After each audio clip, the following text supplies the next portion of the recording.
Onda 1000 manat verirəm. Nə? Adam. Yaxındır. Yox. Görürsən. Varlı olmamısan, amma rüşvətxor olmusan. Mən rüşvətə haqq qazandırmaq istəmirəm, amma bəzən kimlərinsə rüşvət almağa doğrudan da rüşvət almaqdan başqa çarəsi olmur. Əgər bunu kayfla, hər gün eləmirsə. Sənin üçün filmin ən ağır səhnəsi hansı? Köhnə Adilin təzə Adila çevrildiyi səhnə. Adil oynamaq üçün mən bir dənə kostyum, bir də jelə bəs eləyir normalda. Kostyumu geydim, jelə ilə saçımı daradım, artıq obrazı hiss eləyirəm. Burada bir hamilə xanım görmədiniz, keçmədi bu tərəfə.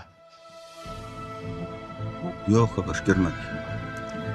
Talih özü orada şakirlik eləyərdi, adillik eləyərdi. Oy.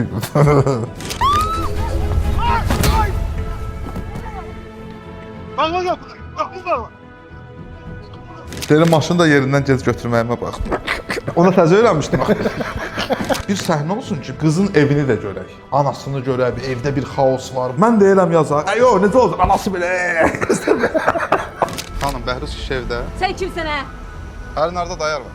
Sənə nə var hardadır? Bu elə bir həyasızlıq səviyyəsidir ki, ora Adil qalxa bilməyib. Yəni Əlbəttə qocalıb da əvvəl kimi bişirə bilmir. Mənim anam yaşada olanda get-gedə yaxşı bişirmirdi. Ora işarə idi. Sürprizmi deyə, spoilermi deyə ikinci Adili zəhər tulğunu fikirləşirik. 100.000 manatlıq spoilerdir bu.